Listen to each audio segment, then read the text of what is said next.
trouble, messy, bad. Every generation faces a defining challenge. This is a word cloud of the country. Mine faces a double crisis: the changing climate. Human-caused climate change is causing a long-term increase in the temperature. And the flood of misinformation and hatred in the age of social media. We continue to grapple with issues and ideas that quite honestly can tear us apart. It connects extremists. More people are feeling emboldened to engage in violence, and that it's socially acceptable. And distracts and disconnects many others. The exhausted majority is 67% of the American population. They're fed up with both sides arguing at each other. So in the next 20 years, the most important change I'd like to see in America— well, stand your butt up then. You stand your butt up. Oh, hold on. Oh, stop it. —is for our elected officials and society to become more civil. I don't like you, because you just described yourself. And not resort to violence. And that is largely driven by an increasing number of Americans who are believing that it is socially acceptable to engage in violence in response to beliefs. Only way we get to this nation and the soul of it is by finding peace. Only then can we truly come together and address the climate crisis, diffuse the plague of bigotry that fuels violence and injustice, and help people see a world beyond what the algorithms present. The ugly truth is, social media companies discovered prioritizing hate, misinformation, conflict, and anger is highly profitable. We could start by scrapping the legal protections on social media companies so they could be sued for harmful content. This and other regulations on the algorithms could reduce the deluge of false claims and hate that fuel hostility. But social media companies cannot self-regulate, and that we need new legislation. The counter-argument is that regulations, if not carefully crafted, could infringe on free speech. I don't have to agree with it. I can equally express my displeasure.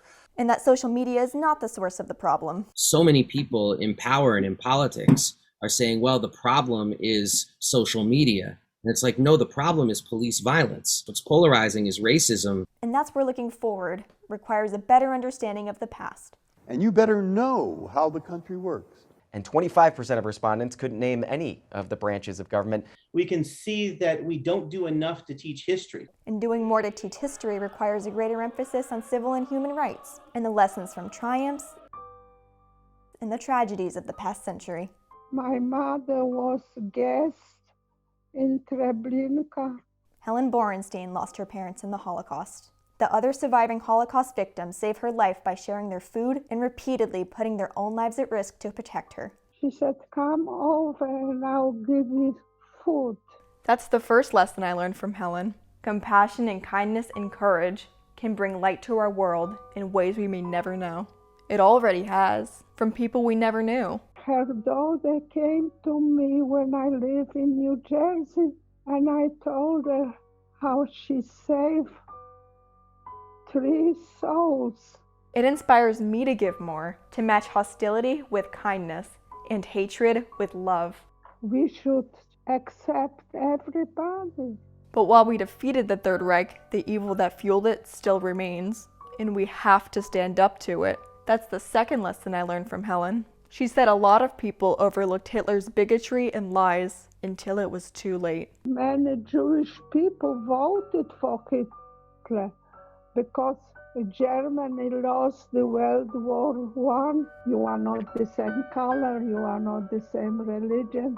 Now the same hatred and dark impulses that fueled Hitler's reign of terror are making a comeback. Jews will not replace us! We saw it in the neo-Nazis who marched on Charlottesville. We saw it on the deadly invasion of our nation's capital. People who have such a freedom and such a good country became copy of Hitler. It's why we always have to speak out against bigotry and injustice. And it's why we have to show love and respect. We born the same and we die the same. We have to get along and live like one nation. And that's where the leaders of America's civil rights movement from the 1950s and 60s say we're coming up short.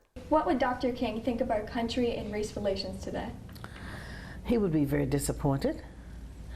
He would be disappointed on how we deal with it. Willie Pearl Mackey King was Dr. Martin Luther King's secretary. Dr. King's message, which took me a long time to understand, was that love is the answer.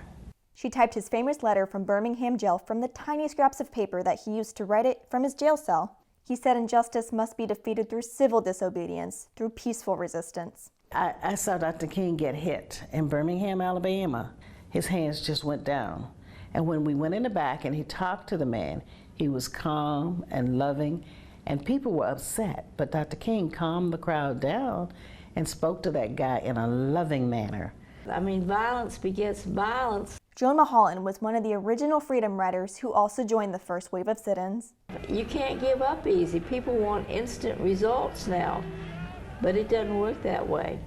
But if you can take something we did and use it to inspire you and give you ideas for what you can do, that's what matters. To diffuse violence and regain some civility, that's our most important call for change, and lessons we all must keep in our heart. You're welcome, Elizabeth. Have a good day.